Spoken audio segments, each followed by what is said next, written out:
name is Harold Davis. I'm here to teach you about the art and craft of digital photography.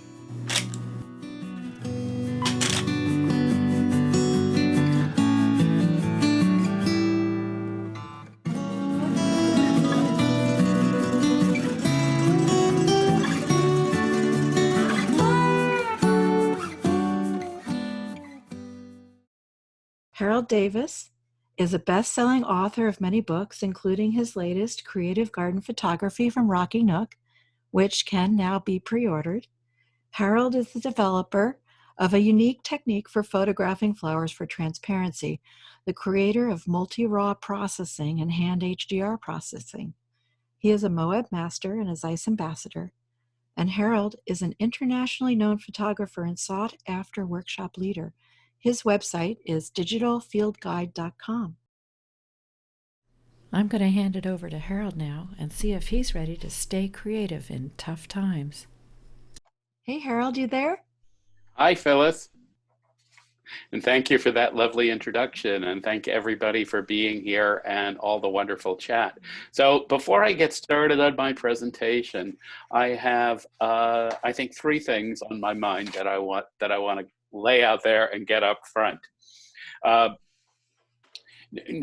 Number one, the title of this presentation is Staying Creative in Tough Times, but realistically, it's how to stay creative while sheltering in place. So, you know, next time you hit a pandemic and have to shelter in place, maybe we've learned something the first time around. Oh, I hope not. One is enough for my lifetime. Anyhow, that said, of course, this needs to be looked at in the context of where we are at now. And I created this presentation with the time and needs of the time very much in mind. Okay, that said, I have to say that it's not a very practical presentation in the sense that I'm not going to give you step by step of how you can write the great American novel or finally do the 12 master photos you've always wanted to do while you're sheltering in place. I wish I could do that, like a brain dump from my head to your head, but that isn't going to happen. So forewarning, there is not a whole lot that is practical in this presentation. I'm going to get my one practical suggestion out of the way right at the beginning, and then the rest of what this is going to essentially be a kind of creative brain dump. So as the creative brain dump comes along, please look at it in terms of metaphor, in terms of narrative, in terms of some ideas you can take yourself into your own work. Don't look at it incredibly literally, because that's a mistake. Here's the one practical thing I'm going to ask of you.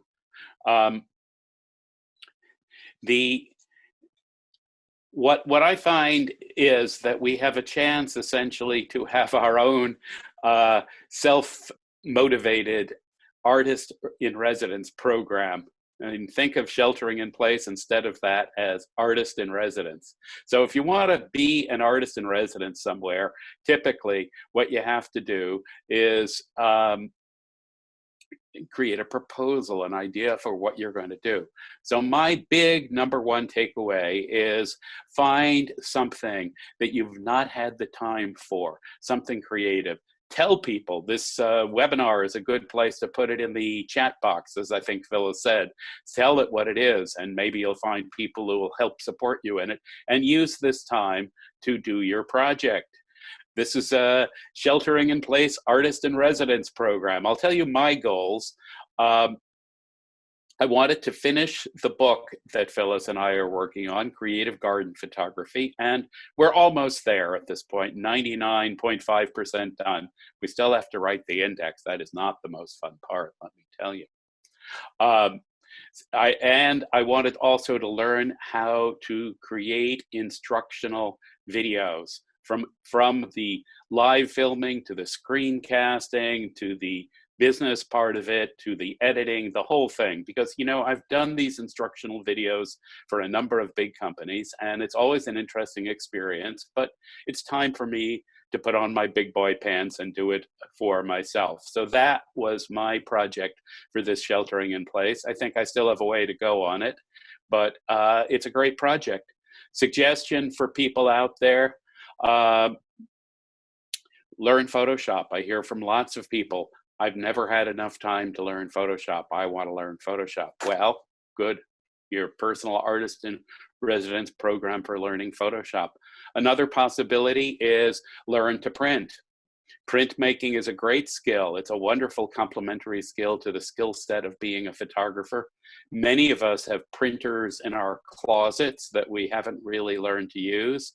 What better time than now to learn to print? So I love that one. And I'm looking forward to hearing from you some ideas about what you're going to use your own personal creative artist in residence program for. Please do put them in the chat box, and I'm hoping that Phyllis at the end of this webinar will read some of them out. Without further ado, let's get ready for a little craziness. I'm going to share my screen. All right, can everyone see the title slide? I think that's a yes. I'll take it as a yes.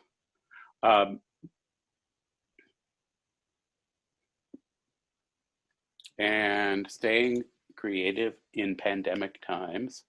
Here's the cover of the Creative Garden Photography book.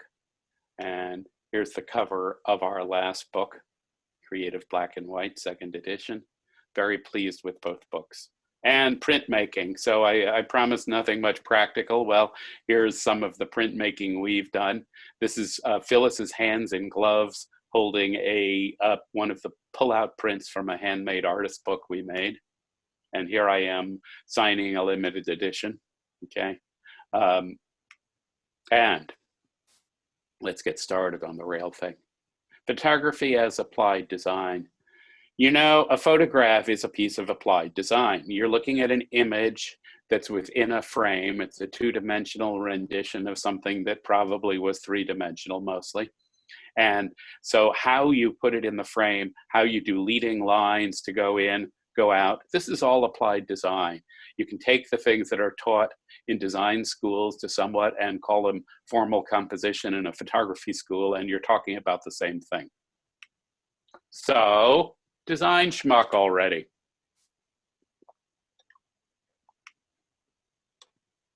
This is a pattern of pebbles on a light box with the hydrangea petals in blue, creating a garden path. You know, looked another way, it could be a Smithson spiral going down in a vast scale, and it's fun to create spirals out of absolutely unrelated materials. Here's a design in a wonderful flower inverted on a light box.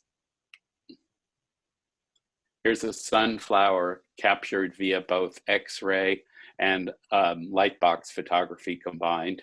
A fusion X-ray image of a sunflower, design of a center of a sun. So you can use photographs as a medium to explore and find yourself. I recommend seeing a camera as an extension of oneself so that as you take a photograph, you're looking at yourself and at the world. You can also find yourself in your photographs, particularly if you photograph something like water drops up close, because it's very hard to photograph something as fisheye-like as a water drop without seeing your own reflection in it somewhere. Taking this more generally, one is always reflected in one's own photographs.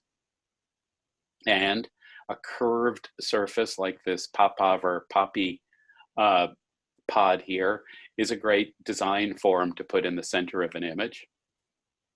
Or you can do a curved mandala of flower petals setting on a light box. Or you can raid the pantry in your house and find a set of mixing bowls and put a slice of a nautilus in and create something out of what's already there. Seeking and finding meaning. What has meaning to you? Is it the sun setting over the towers of the Golden Gate? This is an image that was used on the cover of a book that I did many years ago of photographs of the Golden Gate Bridge. Or the same sun in a shadow of a wine glass. Here, I call this the eye of Sauron and his cups. And as my pre-sheltering in place life, I used to spend a lot of time traveling and be by myself in restaurants. I would photograph a lot of shadows of wine cups. One interesting design pattern is infinite repetition. So you go out to the horizon line and repeat over and over and over again, like these repeating doors. Another design pattern is two interlocking spirals, like this X-ray of nautilus halves. Shadows. We all have shadows. This is a simple photograph of my own shadow. What does it look like when you throw a shadow out of focus? What's an out of focus shadows? Shadows represent both our good self and perhaps the dark side self. So think of it this way. In stories, if you clip off somebody's shadow, as in Peter Pan, for example, you no longer have a functioning person. At the same time, a shadow does represent the dark side. And everyday objects like these sinks here are basically silhouettes in shadow. So silhouette is a design pattern. Here's basically a refraction through a car window in a Costco parking lot. So, you know, Costco these days is a heck of an experience. It's not what it used to be, but keep your eye out on everyday mundane things. This is, speaking of everyday mundane things, this is the shadow of an egg yolk separator, a common kitchen implement. I like to think of kitchen drawers as photographic subjects, the contents of the kitchen drawers. As someone put it to me not so long ago, every kitchen has a hell drawer, and that's where, you know, the tools and the little implements that you don't know what they are sit. And so the hell drawer has a great many wonderful subjects for photography. Here's a egg slicer, and this is a squash. Now, the squash here has a little help from Photoshop, namely the eye, the white eye in the shadow. But again, we're talking about shadow. Does this squash have a dark side? Is it really a dinosaur? And here's my image of the road less traveled. It's become, somewhat to my surprise, one of my iconic images, reproduced many times. And so we have choices in life. Can we do the thing we want? Can we take the path that other people don't expect of us? What is the road less traveled? Why should we take it? And here's a path down to the Brandenburg Gate in Berlin. And you know, years ago when I visited the Brandenburg Gate, it was a pretty heavily armed fortification, a frontier kind of. Today, it's just a place people go through. I had fun with this black and white image because I painted in some parts of it that you can hardly see at the size, like the traffic lights and the red taillights. But it's an evocative image of a time gone by. And weeds or grass on a light box. And Queen's Anne's lace, the tops of it also on a light box, rendered and photographed in the mode of the Botanical photographer and artist Karl Blossfeld. A dandelion weed that I brought in from right outside in our little garden and photographed on a black background. And who knows how crazy you can get when you do stuff and get creative. Phyllis, are there any questions at this point? I don't see any questions, just comments about what people are doing. You want to read us off a few?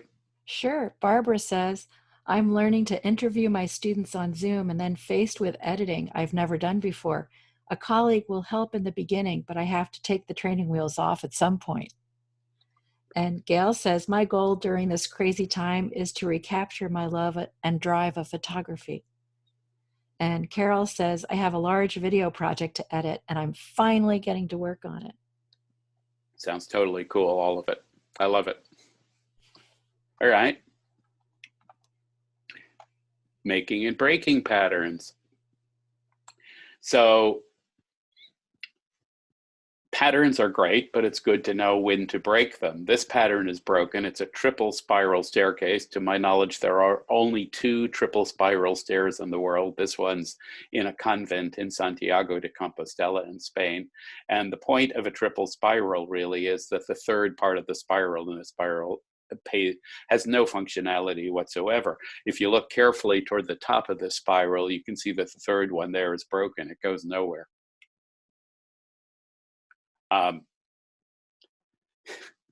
Here's a broken pattern created via LAB color of a lightbox image with a warped Photoshop curl in it, some push pins or thumbtacks if you prefer, on a background that I shot while traveling abroad.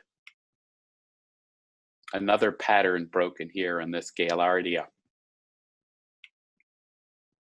This is actually a light through a glass bottle, and I recently did a demo showing how to do these light images through glass. It was fun because, in part, because we use live footage combined with webcasting to actually show me making the photography, and then used it as part of the webinar session. We're going to be doing the same thing with the second black and white webinar coming up in about 10 days, where we're actually going to show me photographing a bunch of different setups and then show me processing the image. It takes teamwork. Particularly Phyllis should get a lot of the credit, and our son Nicholas, who's in the infamous class of 2020, graduating from high school and possibly heading to college in the autumn, assuming they have any such thing. So these are all Photoshop renditions of light through glass bottles. And this one, showing that you don't have to go anywhere very far to do night photography, is another edge of a glass bottle, but I call it night highway. So having an imagination is so important to creativity, to say, okay, just because it isn't something in mundane reality, who needs mundane reality anyhow? This is an alien come to visit, again from another glass bottle. And here's another Photoshop inversion warp curl of these beautiful dawn chorus poppies. So you can go really crazy with spirals and breaking spiral design patterns and adding spiral design patterns, as in this spiral heart that you can see here, not to mention the spirals behind me. This one I call down the rabbit hole, because the more you look in this, the more different curls and stairs you see going down. Lots and lots of sort of free form creative work going into something like this. And here you have, possibly with some inspiration from the surreal painter René Magritte, a train track going through a curl in the paper into a mountain landscape and back out to a train track again. Photographing what matters. Well, what matters? Lots of things matter. I think one of the things these days have taught us is that it is important to be clear about what matters and what doesn't. But here we go. These are my renditions of some kind of god or goddess. Here we have a pose. These are in-camera multiple exposures. The model and I said Leonardo did Vitruvian Man, perhaps you know the drawing, and what about Vitruvian Woman? So we set out with this one to create Vitruvian Woman. And this image here is my rendition of the artistic muses dancing. And here we have a model in what's called a lyre, a hanging metal hoop that is around, and in each multiple exposure here, the model climbed from one side to the other. And again, an in-camera multiple exposure here. This one, I moved the camera, which is part of what makes it different. You get a kind of fractal effect when you do a portrait this way of somebody's face showing multiple times. You can hold up and say, and do an invocation and say, well, we're making our sacrifices to the gods. Here's what we want, please. And then, of course, hands can move on their own. Hands are very important. My hands, as Phyllis will tell you, have a life of their own. They talk to me, they talk to other people, but they're a bit shy. With this series of images, I tried to use the outline of a model, making shapes to create kind of human insects, basically. And here's another take on moving the camera during a multiple exposure.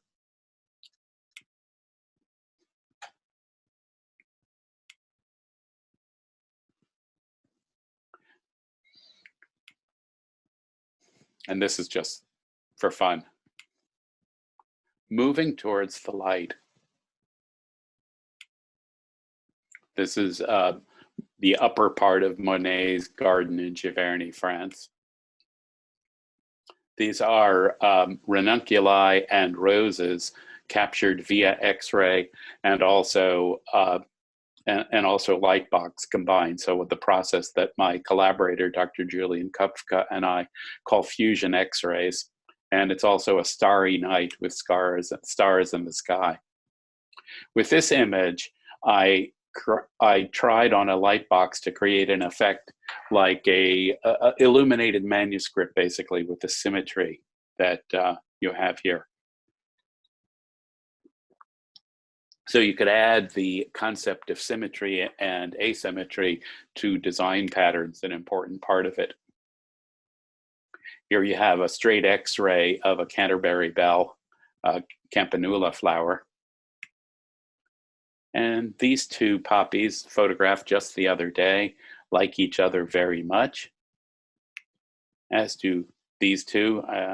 They don't really know how to practice social distancing. And this whole group is certainly not social distancing. Here's a nice Mathieu poppy right in the center. I call this one Paul Klee and Wabi Sabi's garden because the composition here is patterned after a Paul Klee painting. The concept of Wabi Sabi is that objects such as flowers, people, and so on, and gardens are interesting and beautiful during their entire life cycle, not just at the beginning when they're young and fresh. So you want to make sure that you, in your creative sessions, that you keep Wabi Sabi in mind and don't throw the flowers away just because they're beginning to look older. And here's a bouquet of flowers that I made for Phyllis. So I call this one Bouquet for Phyllis. Garden of Spring's Desire. This was a recreation on a light box of the whole garden, basically, with flowers from the garden. Here's another recent one made during the last couple of months with a clematis and friends, and a composition that's basically 3 pieces. That's a synthetic composition with a red bud and the moon down there. iPhone images, flowers, a single in-focus tulip in Giverny. And here's my Georgia O'Keeffe rose. I say Georgia O'Keeffe rose because if you type red rose Georgia O'Keeffe into Google Images, most likely you'll get this image. So never believe anything you read on the internet because half the time it isn't true. And here's how the image, a related image, the last one, was used as the cover of my Photographing Flowers book. Phyllis, any questions or other goals that we have?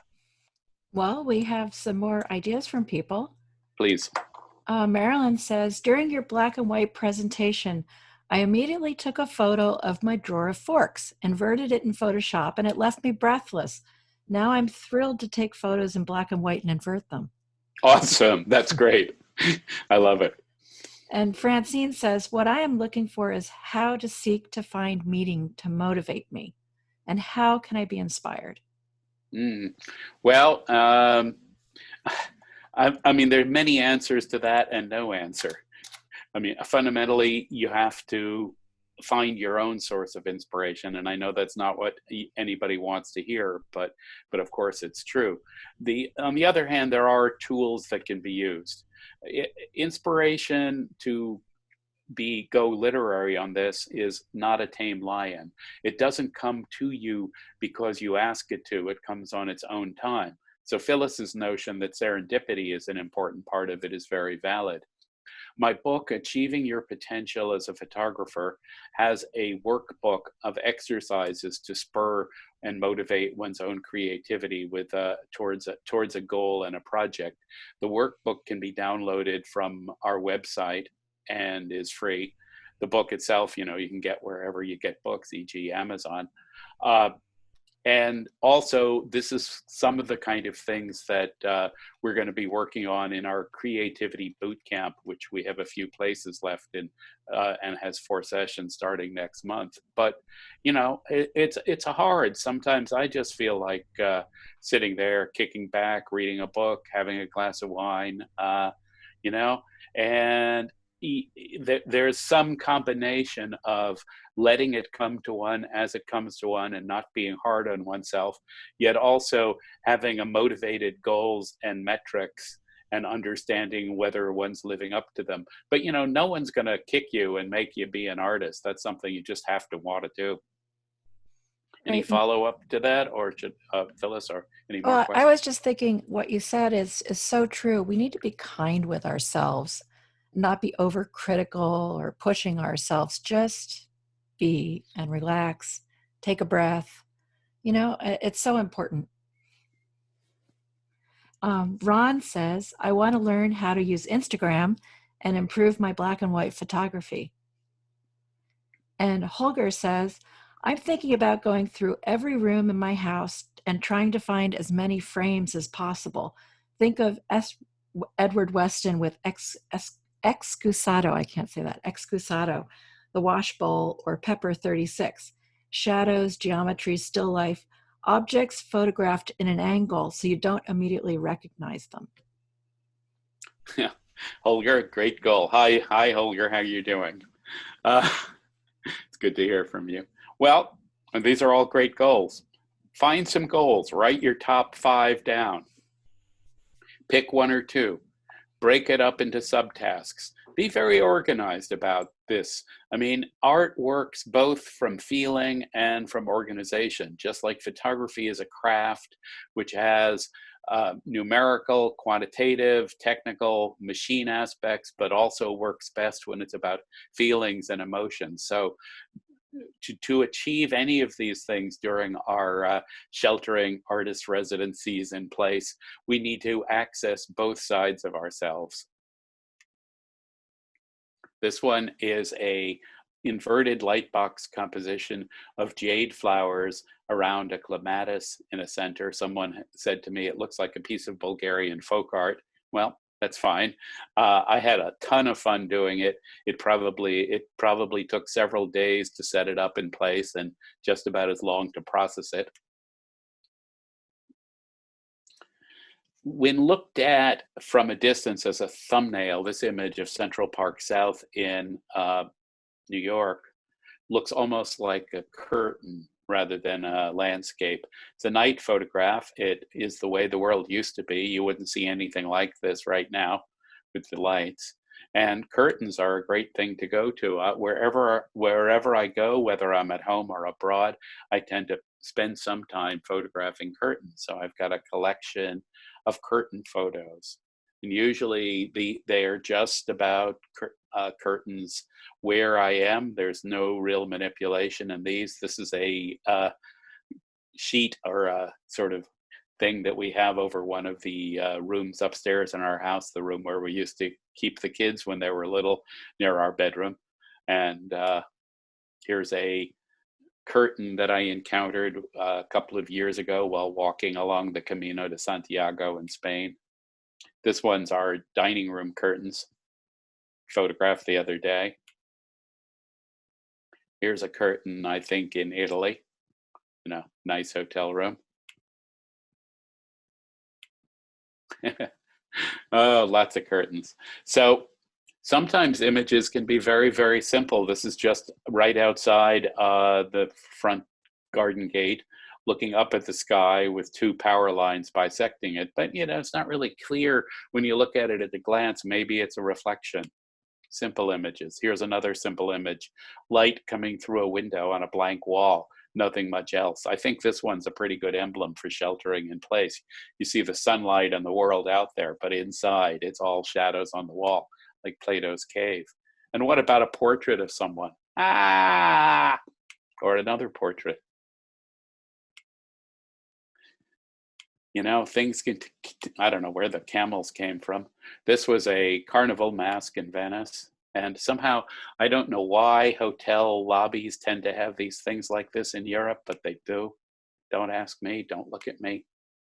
Here's closer to home, some broccoli, Romanesque broccoli close up, turned into mountains and valleys. A nice high key vase of flowers photographed here in the studio. Somebody referred in one of the things to a black and white inversion. Here's a nice black and white inversion. And here's a B channel of a LAB adjustment. No comment here, or maybe a comment here. It's wonderful to see the insides of flowers. This one I photographed just a few days ago during my artistic residency. It's a tulip in wabi-sabi condition. Flowers, I mean, you could spend a lifetime on a single flower like this camellia, couldn't you? So soft on the outside, firmer on the inside, really just such a beautiful creation.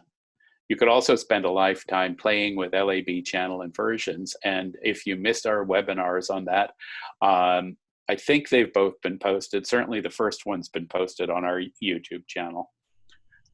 So that should give you a pretty good idea of how to get started playing with this stuff, which is a lot of fun. You can become Andy Warhol during your artist residency. Here are sunrise on water drops out in the front yard, poking at them. So the real subject here is are the refractions on the lens that the sunrise makes because of the water drops, which brings to mind the interesting idea that you can't really photograph an actual object. All you can photograph is the light emitted or reflected by an object. The implication there in terms of design patterns is to always look for the light. The light is what matters. Here's a Photoshop composition created from an original image looking up one of the Antelope Canyons that with basic LAB kinds of effects in the color. It's created something completely abstract. Can you see the face in the center looking down? Or maybe it's a giant flying mustache, who knows? I don't know. And just using some shells and things I had around, I created these under the ocean. If I can't go swimming, at least I can have Photoshop fun. Garden had a nice dragonfly. Here's a dragonfly created in the studio and in Photoshop. It ended up being used as the cover in this series of books. A butterfly done the same way. This is an illustration of a sunflower against a starry night background. The client asked me to illustrate a Vincent van Gogh-like thing. So I said Van Gogh signed Vincent at the bottom. I should get a signature that says Harold. Telling your life story through art. Well, you know, it's a truism that there always are at least two people in any photographic viewing. The person viewing the photograph and the person who took it. So when you take a photograph, and if somebody looks at it, when you show them the photograph, and we're showing people photographs all the time, whether we're posting them to Instagram or Flickr or whatever, or we're showing somebody a photographic print, you're telling a story. And the story that you are telling is the story of your life. So the good, the bad, the ugly, the beautiful, the mundane, the significant, the important, the details. So think of it that way. Here's my eye looking out at my story. And here I am. Partly, you know, the artist in their role as a sacred you know, what you think of if you look at the tarot deck as a metaphor of life, as the sacred fool. So here I am. I'm perfectly willing to make fun of myself. These days I have both a beard and a mustache, and I think honestly, in my sheltering in place, I could probably use some professional hair attention, but it's not the world's most important thing. But why not draw it on in place and have fun? With this marble, I photographed the marble on a piece of white paper. In the shadow, I put a photograph I'd made of the ocean. And here's the same thing with a flaw in the marble representing a cloud and the sunset that's in the shadow. Magic, madness, and art. Oh no. So this eye in the succulent has a succulent in the eye and is looking out at you, and you know, this is the kind of thing that's on the edge of myth and madness. And here the spiral staircase turns into a spiral nautilus. You go down and down and down, and then the humanity turns into this archaic form of life. And the spirals, of course, in the staircase can get ever crazier and crazier and crazier. And the doors can go on and on and on forever. And eventually the spirals can take over. And here we have an interesting situation where the spiral in my virtual background echoes the spiral on the screen. How can that be? What's that all about? And repetition of form and of spirals doesn't have to be things like staircases, of course. It could be natural too, like this composition of a nautilus and a wave shape, or the stairs here in a triangle, or these really crazed stairs. Here's my triple spiral again. And from New York City to Paris, to another view of Paris. It's hard to imagine, but this was just a little over a year ago. And the rooftops of Paris. And, you know, what do people look at when they look at this cityscape? Well, I think they see the word sex there. Okay, here we go for a sort of different kind of image. The two pairs are talking to one another. The one in the jar is kind of in prison. Maybe it's visiting hour. Can you get me out of here, please? What matters? Light matters. These are Phyllis and my wedding ring here. That's something that matters to me. Here's a still life, again, simple setup against burlap. Reflections in the kitchen in a somewhat worse for the wear kitchen pot in our kitchen. Here's a feather, a blue feather, details. Here's even closer view of a feather. Get the point? This is an oregano leaf filtered through Photoshop LAB adjustments. The bark of a tree, a particular kind of tree that's been arranged, photoshopped, and made into an interesting abstraction. City lights reflected via Photoshop. And here we have another glass bottle photo. This one, my idea was to create a Mark Rothko painting out of a glass bottle. So that's why I processed it with the edging that you see, and I added a canvas texture to it. It's been turned on its side, but you know, it's kind of a dark field of color. It's what it's supposed to be. And here are 4 of them arranged in a symmetrical pattern.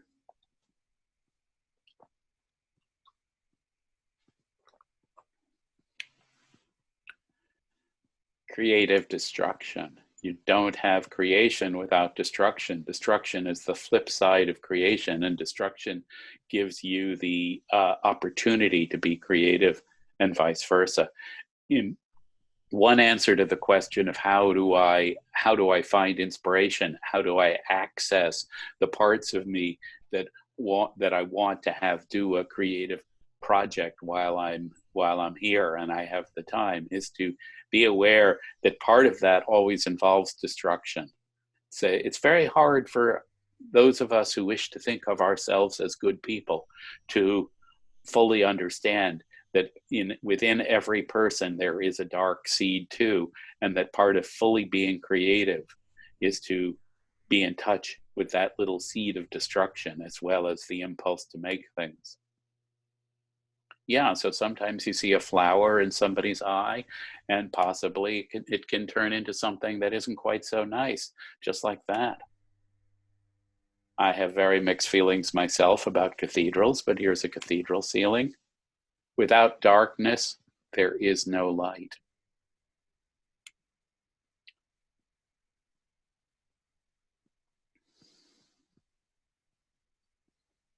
Eek. These become a little bit creepy, don't they?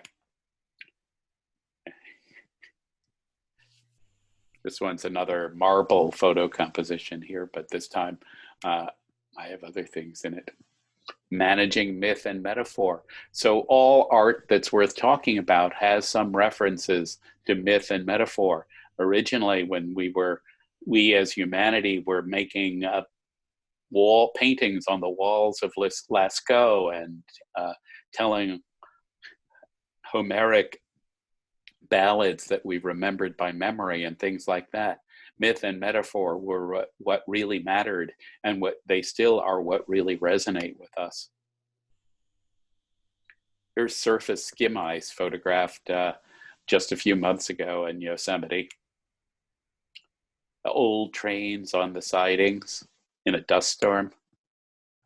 Driving down an empty road in Nevada, the sky falling.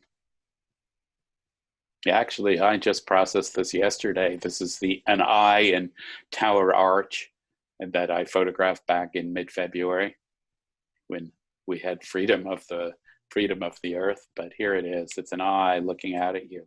So these are things that matter. These are folds in the earth, landscapes, vast, vast distances in space. Here's what happens when you point a camera at the ocean and with the vast, fast waves coming in off the Pacific, and put the shutter speed so that you're taking a 30-minute exposure and you let the waves go all soft. And the same thing on Point Reyes with the lighthouse. You can see a little tip of light on the mid left side poking out. Waterfalls.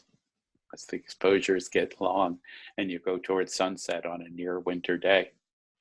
All right, we're coming to the end of my presentation. I'd like to throw it open to any questions and also to hear some more goals. Questions, comments, goals. We do have some more. Kathia would like to know, what's the most important thing when taking macro photography? Imagination. Okay, that's probably not what, who asked this question? Kathia. Kathia, could you clarify, Kathia, what domain we're talking about, please? Is this equipment, or is it vision, or both? I mean, I'm always going to say that the most important thing in photography is vision, imagination, and creativity, but that may not be what you're really asking me about. All right, while we wait for her response, Inger says, I want to learn more about color theory in relation to human visualization, and I've also started working with lab color. That's great. Can I suggest you get yourself an inexpensive color wheel? Certainly Amazon has them. They're maybe about $10, and you can learn an awful lot about color theory just by looking at a decent color wheel and seeing the relationships of complementary, supplementary color and color triangles and that kind of thing. A very worthwhile exercise. All photographers who are interested in working in color should have some background in color theory. And Susan says, I like your idea of this time being an artist in residency time. Good. It is. Whether you like it or not.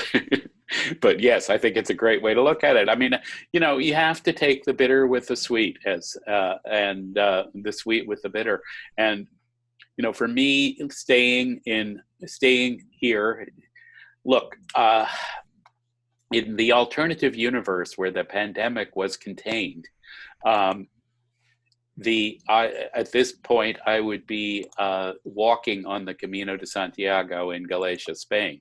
But that didn't happen, and there have been gifts to me about being here, more closeness with my family, time to get done an awful lot of botanical photography that I've been waiting to do. I would have missed high spring here with our poppies in the garden, and that would have, I've done a tremendous amount of work in the 65 days we've been sheltering in place here. So I feel very good about that. And I think with the remaining time that we have, and that's at this moment not really very clear, but at the remaining time that we have, it's such a help and inspiration and source of strength to keep working creatively. I so recommend that people carry on and continue doing that. And let's see, Susan, Jim. Jim says, where do you get your ideas? How do you know what you want to do? That is such a tough question. I mean, it's a great question, but a tough one. There's no simple answer. Again, as I said at some point in the presentation, at least I think I said, inspiration is not a tame lion. That's a reference to the Narnia books, where this great savior figure, Aslan the lion, who may or may not represent Christianity in some sense, probably may, appears and saves people or teaches them a lesson or does something like that. But he's not tame. You can't call on him and say, come Aslan, help me. He shows up when it's right for him to show up. So some of that's true about creative inspiration also. You can't make it appear for you, but you can do things that prime the deck. And let me suggest a few of them. One of them is live as healthily as you can. Get exercise.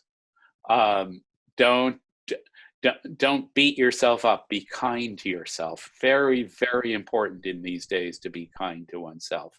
And even if you don't get started working on a creative project, think about some ideas, make some notes. Honestly, you could do worse than taking a few of the ideas in the presentation I just showed. At a guess, there probably are a couple of hundred visual ideas in this presentation. Not everyone likes all of them. Nobody is going to like all of them, in fact, and you may only be interested in a few of them, but make a note of them and say, well, I found it interesting where Harold photographed that reflection in his kitchen. I think I saw somebody on the chat or heard somebody who was photographing their silverware drawers and inverting them. So that's an example of doing that kind of thing. Make a note of a few ideas that you like, a few files that and keep a file of a few things that you like. Now, here's an interesting thing. There's this concept of resistance. Okay, as artists, we all have to overcome a great deal of resistance when we work. This resistance can take many forms. It used to take the form for me when I was going someplace on an errand or something like that. I would have reasons why I shouldn't stop and take a photo. I have to get somewhere. I have to get somewhere before nightfall. I have to get the kids to school. Whatever it is, anytime you think of an idea about something and then you think of the reasons you shouldn't or can't do it, that's resistance raising its ugly head. Don't listen to that voice. Find reasons you can do something, not reasons that you can't. Great question.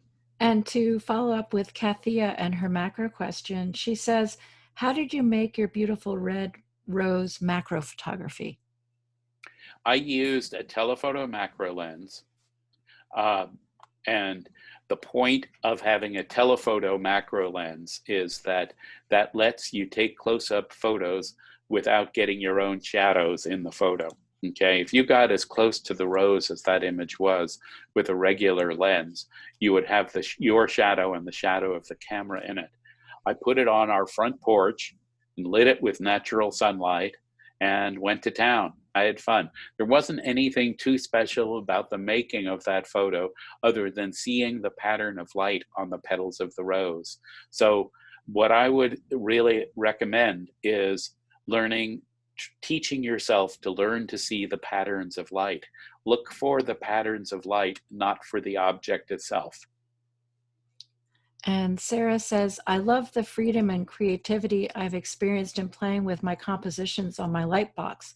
Like yours, Harold, my dining room has been converted into my photo workshop. I think the whole house here is our studio, in all honesty, and the kids and Phyllis have been pretty pretty forgiving of me about that, really, in the sense that they've said, sure, you can photograph anywhere you want. But then again, I like them to be creative too, right, Phyllis? Absolutely.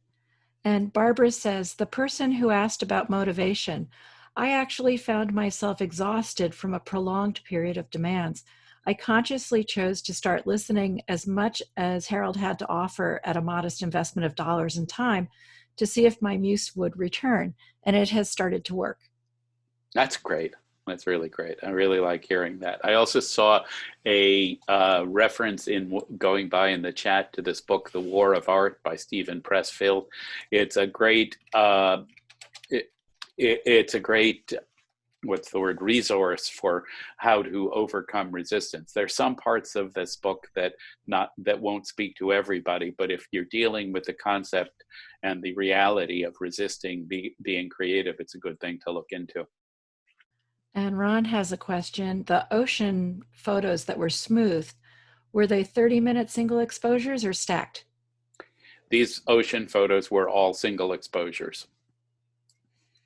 And Rosemary says, I've been walking and photographing the changes in Madrone Canyon and Larkspur for 20 years. I want to print a book of the little things I see daily that no one else sees.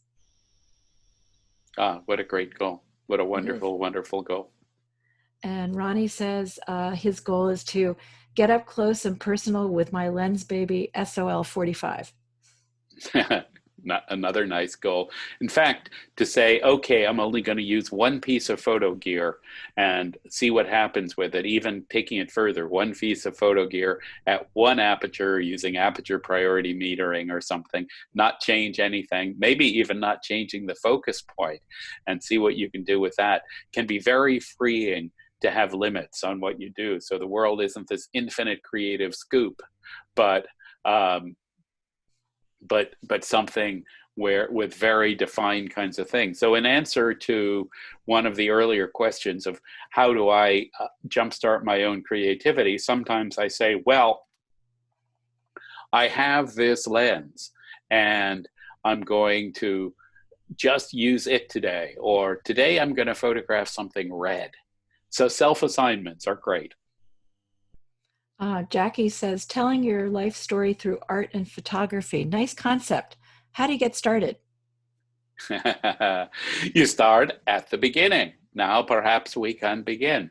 Well, one of the things I did for myself that was kind of fun, I mean, I think most of us, when you reach a certain point, have archives. So I've by no means done more than scratch the surface of my archives, but you know, there are photos of me as a kid, there are photographs of my family, there's photographs I made of our kids. I looked through some of those and they gave me kind of a starting place. On the other hand, the kind of story I told of my life in this presentation is far more a metaphorical kind of thing. And I allowed myself some freedom putting it together. I said, what are my images that I've made that really talk to me about me? These are not, with some exceptions, these are not my most commercially successful images. They're not even the ones that are most in demand by print collectors or have been in the most books or anything like that. But there was some kind of something that spoke to me. Part of this whole crazy inspiration, how do we find ourselves business, is being prepared to listen to one's own inner voice. And the world does a pretty good job of stomping on our inner voices. I mean, interestingly, one thing that's become apparent to me watching my kids deal with distance learning in school is how much putting kids into elementary, middle, and high school is really about socializing them so they're prepared to sit for 8 hours a day. The truth is our kids love distance learning, and they don't love all aspects of it, but they say, hey, we can learn as much in a couple of hours as we could sitting all day in school, and we don't even have to go there. And the thing is that if we get bored, we can do something else while the teacher's talking and put it on mute. And I'm not sure I should encourage all this, but my point here is that a lot of the system of society that we have is designed to really make you think twice about being creative. And don't listen to that. Don't let it stop you. Be yourself. Be free to reach out and listen to that inner voice, perhaps a voice of yourself as a child that has not been very well tended and that lets you be creative. If you think about it, all kids have a creative aspect to them. You don't have to, if you're dealing with a kid, with a young child, you don't have to tell them how to be creative. They are creative. They do all kinds of creative things, some of them weird and stupid, but they're all creative. And if they don't kill themselves doing it, then they'll have fun and learn things. And that's what it's all about. So try and encourage your inner child. Barbara says, if you can find it, The Next Step by Al Weber is a great resource. And Barbara says, I also recommend Art and Fear by Ted Orland and David Bales as a resource for reading. And Charles says, Harold, your flower photo class on Creative Live was a great introduction class to flower work. Great. And I'd say creativity is like a muscle. It needs to be exercised. At first it's hard when you're exercising to get going, but once you get into the habit of doing it, it happens more and more easily. A corollary to that is the old saw, how do you get to Carnegie Hall? Practice, practice, practice. So in truth, I do some form of creative work every day without fail. It's not because I have to at this point. It's because I feel I've really missed something. It's, on my day I'm not happy. Phyllis will tell you I get squirrely if I don't do something creative, right, Phyllis? Absolutely. So, if you do it every day, if you photograph every day, work in Photoshop every day, write every day, and writing is very important, even if it's not your main medium, that muscle gets really exercised. Okay, well, feel free to email us or me, and I hope to hear from you. And I thank you all very, very much. And I'm going to sign off. Maybe Phyllis has a little more after this. Love you, dear. Bye. So thank you everyone for coming today. We want to say stay creative, make art, keep busy. Your chance for that project you've always wanted to do. There are many ways to keep in touch with Harold. Thank you so very much for coming and being creative and taking the time out of your day to come and visit with us. This is Phyllis Davis. I want to ask you to stay well, stay safe, stay mighty, and be creative. Please send us your photos, and most of all, have fun doing whatever it is you want to do. Have a great day, and I hope we'll see you again. Bye for now.